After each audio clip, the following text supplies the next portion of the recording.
الحمد لله رب العالمين.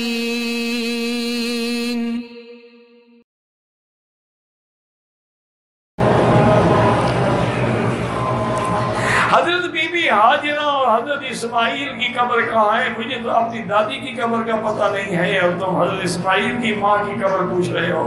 یہ کسی قبر والوں سے پوچھو، وہ بڑا ڈھونڈتے رہتے ہیں.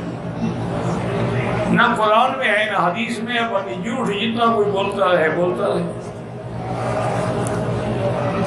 یہ حتیم میں ہے، بالکل جھوٹ ہے. اگر حتیم میں قبر ہوتی حضور اوپر چلتے پاؤں سے. قبر پر تو چلنا حرام ہے، حضور کیسے اوپر چلتے رہے؟ اور قبر کے اوپر کھڑے ہو کے نماز پڑھنا حرام ہے، حضور کیسے پڑھتے رہے؟ یہ سب گھڑی ہوئی روایتیں ہیں جو ظالموں نے جھوٹی روایتیں.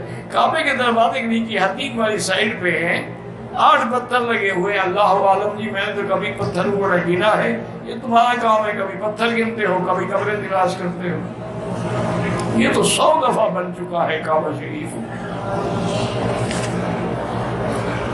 بعض اوقات اسی جگہ مصلی ہوتا تھا حضور کے زمانے میں، اور کسی زمانے میں مقام ابراہیم بھی اسی جگہ تھا.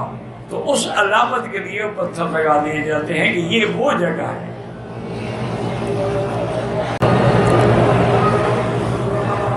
فاسق فاجر، فاسق کا معنی حدود اللہ سے نکلنے والا نقطے والے کاف سے ہے، بریک کاف سے فاسق نہیں ہے. اور فاجر کا معنی یہ ہے کہ گناہ بھی کرتا ہے اور ظاہر کر رہا، حیا بھی نہیں.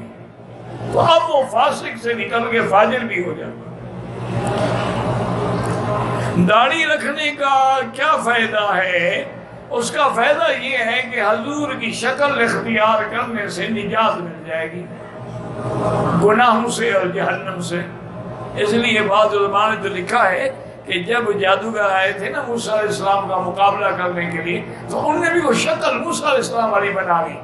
وہی کپڑے بھی، لباس بھی اور داڑھی بھی اور عصا بھی ہاتھ میں لے کے آئے. تو اللہ کو یہ بات پسند آئی کہ میرے نبی کی نقل کر رہے ہیں، چلو ان کو بھی بخش دو. اسلام نصیب ہو گیا. ابھی تک اس کو فائدے کا پتہ کرنا ہے کہ داڑھی میں فائدہ کیا ہے. اِنَّا لِلَّهِ وَإِنَّا إِلَيْهِ رَاجِعُونَ. دعا کرو اللہ ہدایت دے.